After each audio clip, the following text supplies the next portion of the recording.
Започнува изградбата на еден од најзначајните енергетски проекти, магистралниот гасовод Клечовце во Неготино, кој ќе минува низ Штип. Магистралниот гасовод до Неготино се планира повеќе години со цел да се овозможи опција за префрлање на термоелектричната централа Неготино од мазут на газ.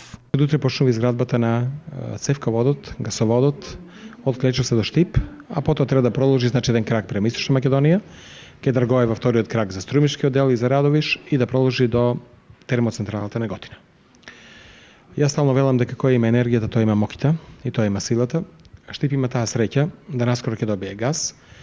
Трасата е комплетно истрасирана, ќе влезе некаде кај меѓу Мустафин и Судик на наша територија, над Врсаково, Срчиево, кај Тир зоната и од Три Чешми према Драгоева. Потоа излегува према Неготино. Колку општина Штип вложила во инфраструктурата минатата година и дали планираните проекти општината ги реализирала? Ова е тема на истражување на Фондацијата за развој на локалната заедница во Штип. Резултатите од анализата говорат дека добар дел од предвидените инфраструктурни проекти не се реализирани. Исто така, во плановите не може да се видат детали, конкретно кои улици, колку метри и така натаму ќе бидат поправени и нема соодветен буџет, туку само вкупна ставка за планирани средства за таа намена.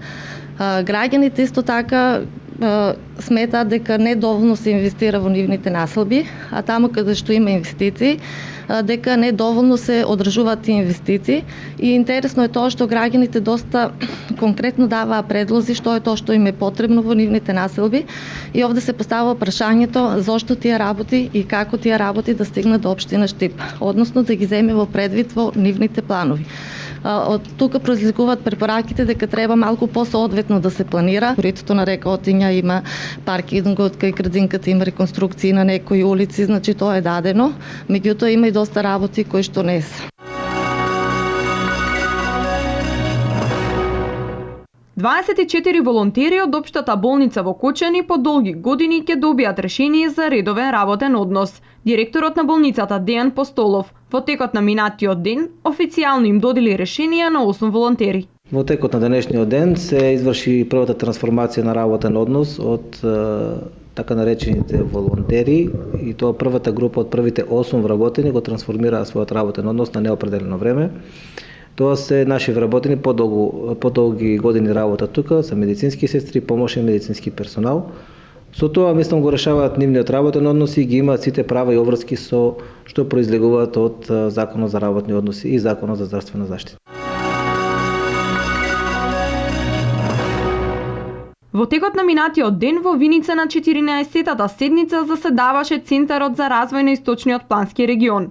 Го разгледа и го усвои годишниот извештај за работа од минатата година, а расправаше и за проектот за управување со речниот слив на река Брегалница. Она што е актуелно на денешната седница е усвојувањето на годишниот извештај за работењето на Центарот за 2014 година, исто така и давање на позитивно мислење за завршните сметки не само на Центарот, него истовремено и на 7 проекти кои што ги менаџираше и управуваше Центарот за развој на планскиот регион.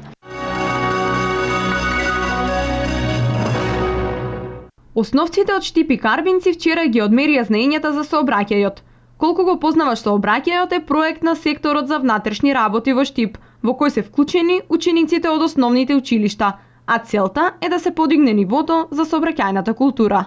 Во рамките на проектни активности кои што ги спроведува секторот за внатрешни работи Штип, денес во училиштето, во основното училиште Гоце Делчев во Штип се одржува еден проект, односно квиз надпревар колку го познаваш сообраќајот. Со овој проект сакаме на учениците да им ја подигнеме свеста, односно да се стекнат со повеќе знаење, бидејќи тие се активни учесници во сообраќајот како пешаци и се една од најзагрозените категории кои што учествуваат во сообраќајот. Целта ни е да се подигне безбедноста, на одење од дома до училиштето, како и од училиштето до својот дом.